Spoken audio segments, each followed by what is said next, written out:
No, you're an Oscar-nominated actress. Ah, yes. What did you get the nomination for? Unfaithful. Unfaithful? Oh, yeah. No, that was good, that. Thank you. Yeah, no, you were good in that. Do you know what else I liked you in? Secretariat. I've been warned. And the first thing that happens, usually, is the love scene. Every day, I drop a new story about the golden age of Hollywood, digging into the secrets, scandals, and legendary moments that shaped the stars who ruled the screen. If you want to keep an eye on this classic Hollywood world with me, tap that subscribe button. It costs nothing for you, but it means everything for keeping these iconic memories alive.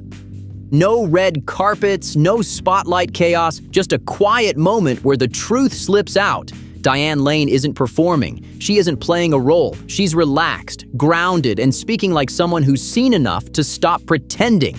There's confidence in the way she sits, like she knows exactly what she's about to say will turn heads. This isn't nostalgia or hype.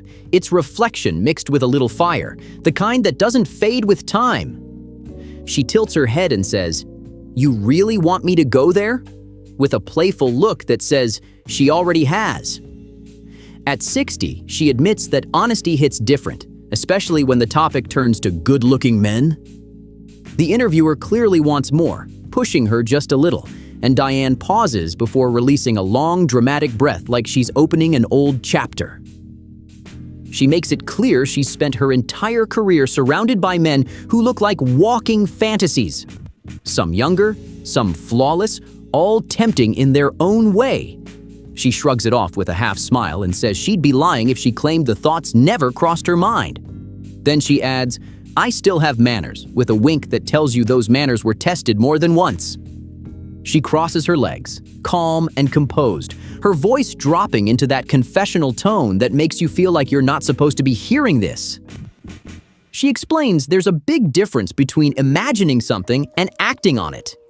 Fantasy stays clean. Fantasy stays exciting. Fantasy doesn't blow up your life. And sometimes, she says, stopping right before the mistake is the smartest move you can make. Her smile turns sharper, almost dangerous, as she admits there were moments that shook her focus. 6 men, to be exact, who made her forget her lines, her cool, and maybe even her own rules. She leans in slightly and says, "I never crossed the line," but quickly follows it up with, "I thought about it more than once," like she's owning every second of that truth. She sits back again, eyes sparkling, clearly enjoying the reaction. When asked who those men were, she laughs softly and says some of Hollywood's finest made professionalism feel like a real challenge. Then she grins, confident and unbothered, and admits that at 60, she's finally comfortable saying it out loud.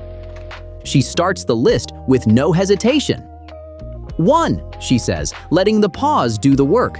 Richard Gere. And then you also did Runaway Bride with Julia Roberts. Now, yeah. Did you realize immediately you guys have chemistry when you got together, or did you? Yeah, well, she had made, I think, one film before, Mystic Pizza. Yes. Which is a lovely, charming little film. The name alone pulls another smile from her face. She admits you don't work with Richard Gere without feeling that chemistry in the air. It's in the way he looks at you, the calm energy, the quiet confidence that fills the room before he even speaks. And just like that, you can tell this story is only getting started. She brings her hands together like she's rewinding time. Talking about unfaithful, Diane admits she thought the whole thing would be smooth from day one. Richard Gere came in calm, polished, fully locked in, nothing flashy, nothing forced. She remembers thinking, this is going to be easy, no pressure at all. Then came that first table read. She says the moment he looked up at her, everything slipped. Not because he crossed any line, not because he tried anything slick, but because of that quiet focus. He doesn't stare. He doesn't hover.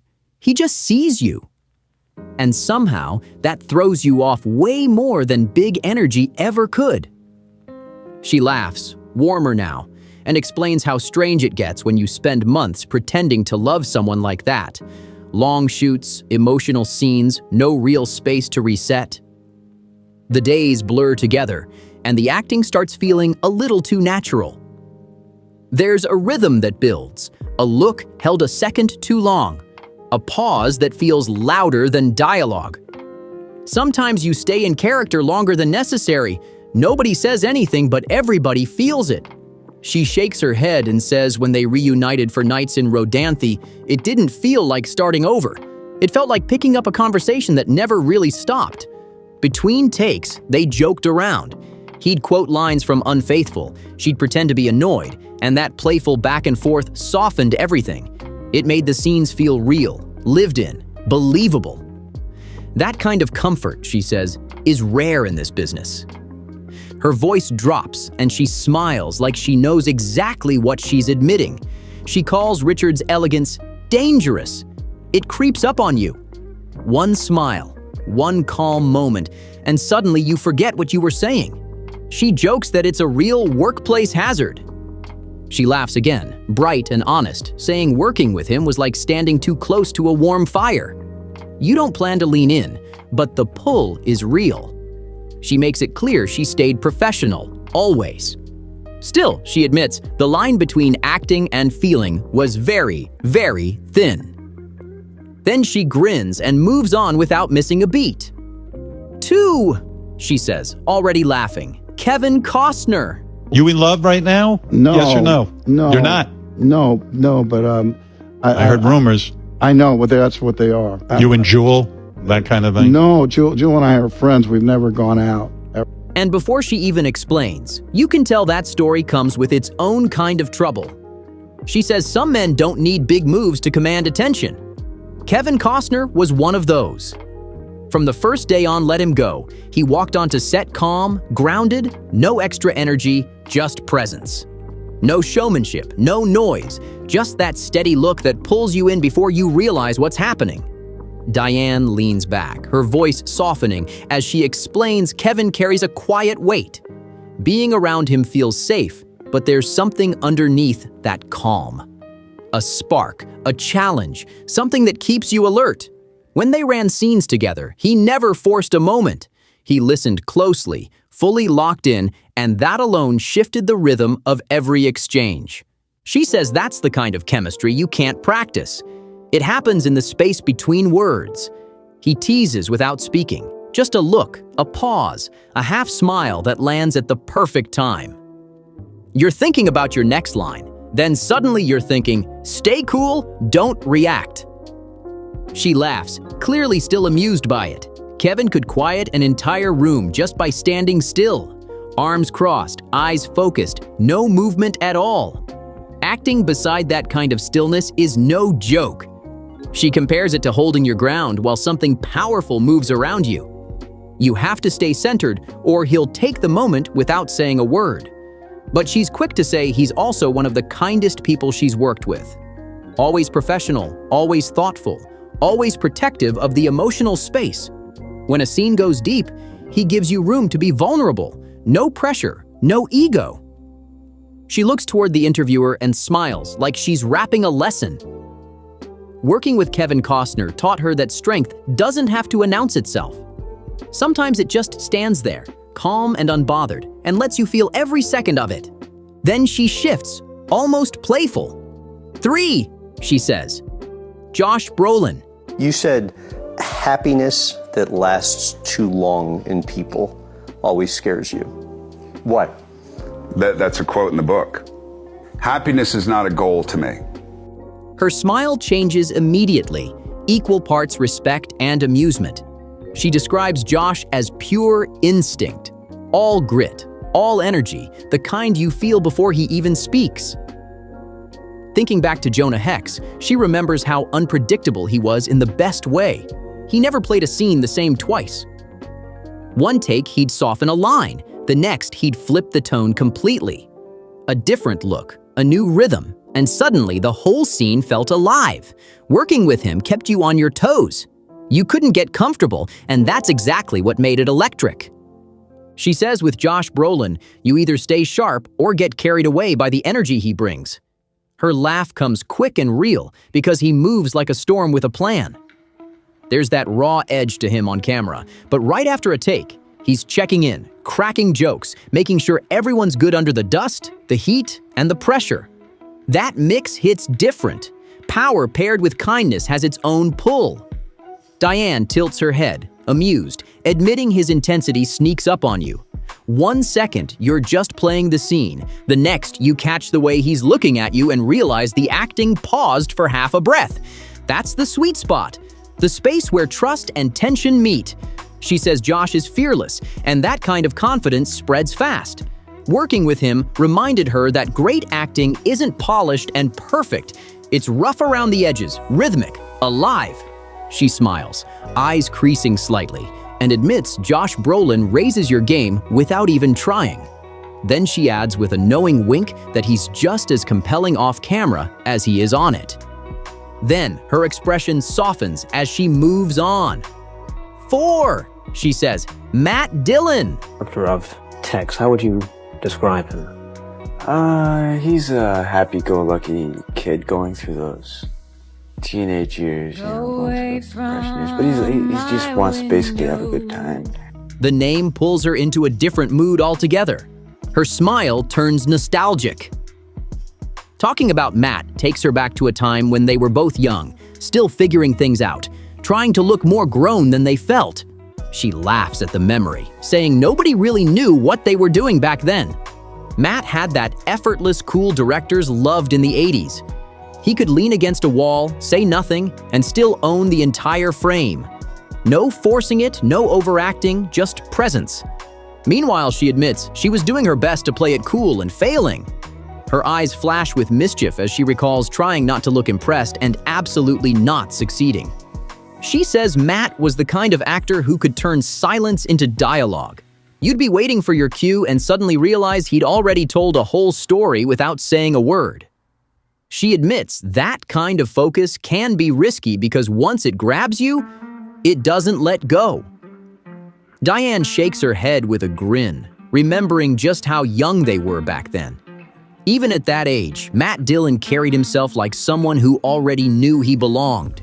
They'd be running lines, nothing serious, and he'd flash that half smile without even realizing it. No effort, no intention, just natural. And suddenly, she'd lose her place completely. She laughs, saying it's wild how decades later she can still picture that exact look. Her voice warms as she explains Matt didn't lose that presence with time. It just evolved. Where it used to flicker, now it simmers. More controlled, more refined, but still powerful. Some people fade as they get older, she says, but Matt Dillon let the fire slow down instead of burnout. Even now, when he's on screen, you can feel it. It's quieter, like a slow burn instead of a flash.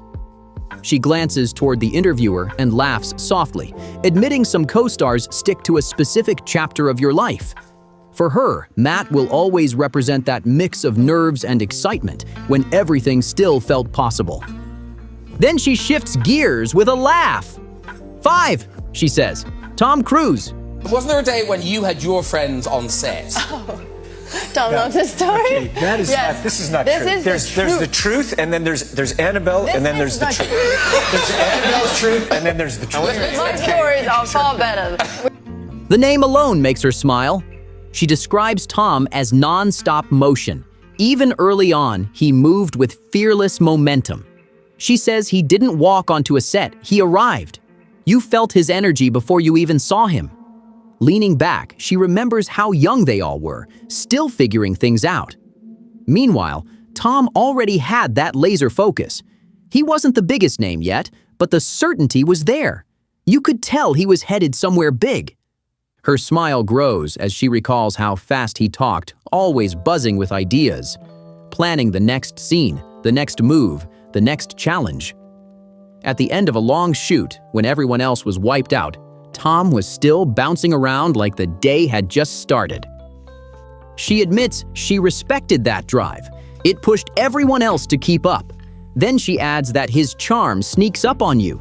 It's youthful but sharp. When he looks at you while you're talking, it feels like the whole room goes quiet. That kind of attention is disarming, she says thoughtfully. And it doesn't shut off when the camera stops rolling. She says that's what really makes Tom Cruise hit so hard on screen. It's that mix of full throttle intensity and real optimism. When he locks into a scene with you, you don't feel like you're acting anymore. You're reacting. Your instincts take over because his energy pulls it out of you. Diane grins, remembering how charged the atmosphere felt around him. Tom had this way of lighting up a set without even trying. You'd wrap for the day feeling lighter, sharper, and way more awake than you expected, like you'd just been plugged into a power source you didn't know you needed. She admits working with him pushed everyone to move faster, think quicker, and show up fully. That kind of presence stays with you. It's not loud or forced, it's just relentless momentum that refuses to slow down. Then her expression shifts, softer now, reflective. 6, she says. Christopher Lambert. Highlander remake, whether or not they're going to make it or not. I mean, do you think that franchise could be reinvigorated for a modern audience? I've been hearing it for 5 years. Yeah. Never saw a script. The tone changes immediately. She describes Christopher as having that unmistakable European mystery. Calm on the surface, but you could always feel something moving underneath, like there was more happening behind his eyes than he ever said out loud. She folds her hands, replaying memories from night moves, long days on set, working through layered dialogue and heavy emotional beats. Christopher brought this intense focus to the work. When he listened, he really listened. Those quiet moments between takes felt charged, like a shared silence that didn't need explaining. She laughed softly, admitting his accent didn't hurt either. He'd ask a simple question or make a dry joke, and suddenly she'd forget her next line completely. That gentle, slightly mischievous energy kept everyone alert. She shakes her head affectionately, saying Christopher cared deeply about precision. Every look mattered. Every pause had intention. Nothing was wasted. Acting with him felt like a mental chess match, fitting, considering the project. Half the fun was trying to stay one step ahead, anticipating where the scene might go next. Her eyes warm as she talks about his generosity. He never tried to dominate a moment. He wanted scenes to breathe, to feel honest, to unfold naturally. There's confidence in people who don't need to overpower a room to make it come alive. She smiles, a little wistful now. They came from different worlds, Hollywood and Paris, but during that time, it felt like they spoke the same language. A cinematic rhythm that didn't need translation. She says those kinds of collaborations stay with you. Mysterious, elegant, unpredictable. The kind that lingers long after the cameras stop rolling. And that's what stands out the most when she looks back. Not the fame, not the headlines, but the moments where chemistry blurred into something real. Where professionalism was tested, but respect always won. If you enjoyed this deep dive into Diane Lane's most unforgettable on-screen connections, make sure you like, share, and subscribe so you don't miss what's coming next. Your support keeps this channel moving. Let us know in the comments which pairing surprised you the most. And don't go anywhere. Check out the next video on your screen right now for even more celebrity drama, behind-the-scenes stories, and moments Hollywood never planned to explain. See you on the next one.